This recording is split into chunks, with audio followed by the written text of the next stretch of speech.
Devocionais, a Bíblia toda em um ano. Hoje, Neemias, capítulo 1 ao capítulo 3. O livro de Neemias começa aproximadamente 13 anos após a conclusão daquela história do livro de Esdras. 13 anos após Esdras purificar o povo do casamento misto, Neemias se encontra com Hanani, um de seus irmãos e alguns homens de Judá, e pergunta a respeito dos judeus que estavam em Jerusalém. E recebe a triste notícia de que havia miséria naquela cidade, de que as muralhas continuavam em ruínas, e assim o povo continuava desprotegido e passando por dificuldades.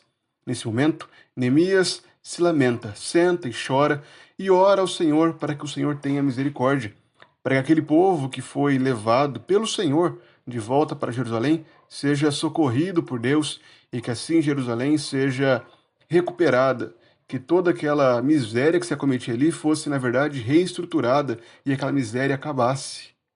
Aproximadamente 4 meses depois, no mês de Nissan, Neemias servia ao rei, já que era copeiro do rei. E nessa ocasião o rei notou que o seu semblante estava entristecido e perguntou a Neemias qual era o motivo de sua tristeza. Neemias, então, rapidamente ora ao Deus dos céus e diz ao rei aquilo que lhe incomodava. Ele pede ao rei para que ele possa ir até aquele povo para socorrê-los. O rei prontamente atende ao pedido de Neemias e permite que ele vá para Jerusalém. Após marcar um tempo, Neemias fica liberado e ainda faz mais um pedido. Pede cartas para que o rei conceda um caminho livre para que ele volte a Jerusalém. E assim a boa mão do Senhor conduz a Neemias, permitindo que tudo fosse atendido. Porém, 2 homens, Sambalate e Tobias, ficaram sabendo disso e não se agradaram, eram inimigos de Israel. Após chegar a Jerusalém, Neemias fica 3 dias se recuperando da viagem.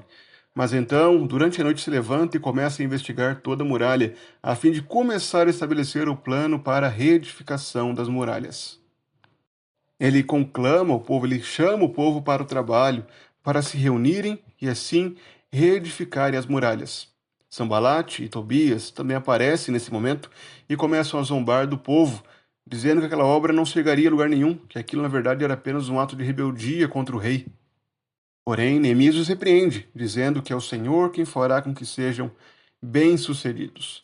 O capítulo 13, então, mostra toda a reforma e o nome daqueles que trabalharam no serviço levantado por Neemias. Aqueles que edificaram o portão das ovelhas, o portão dos peixes, o portão velho e todas aquelas áreas que precisavam ser restauradas. Nesse início do livro, o autor apresenta Neemias como um líder piedoso e estratégico, um homem usado por Deus para restaurar os muros de Jerusalém e, com isso, proteger a identidade e o culto do povo pós-exílio. Para os leitores originais, essa narrativa serviria para inspirar a fé e levá-los à devoção e à oração em tempos de crise, e também para encorajar a confiança na providência e no favor de Deus diante das autoridades. Eles sabiam que poderiam confiar em Deus e também são levados a se esforçarem como uma comunidade, como povo de Deus, que deve trabalhar junto para a reedificação de Jerusalém, do local onde estava o templo do Senhor, que precisava ser mantido em segurança. Neemias representa um passo importante na restauração do povo de Deus pós o exílio, preparando o cenário para a vinda do Messias. Reconstruir Jerusalém e restaurar os muros é parte do plano redentor de Deus que resultaria na vinda do Salvador, Cristo Jesus. Neemias tipifica Cristo como aquele que intercede em fidelidade. Ao ouvir sobre a miséria do povo, Neemias intercedeu pelo seu povo. Assim também Cristo, ele vive para interceder por nós, por aqueles que pertencem a ele. Neemias agiu como líder que Deus levantou para restaurar Jerusalém. Isso antecipa a obra de Cristo, que deixou a sua glória para restaurar a comunhão do seu povo com o Pai. Com Neemias, nós aprendemos o dever de orarmos. Aprendemos que Cristo Jesus restabeleceu a comunhão entre nós e Deus, e agora temos um acesso que nem mesmo Neemias tinha nessa época. Mesmo assim, a oração de Neemias foi atendida.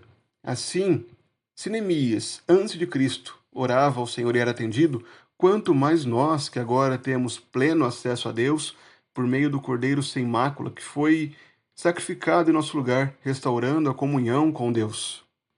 Também aprendemos que a restauração e a reorganização é uma tarefa comunitária. Não devemos pensar que há pessoas em nossas igrejas que são super-heróis, que devem carregar todo o fardo e trabalhar por conta própria. Na verdade, todos nós, como corpo de Cristo, precisamos estar juntos, engajados, prontos a servir e assim glorificar a Deus com o nosso serviço.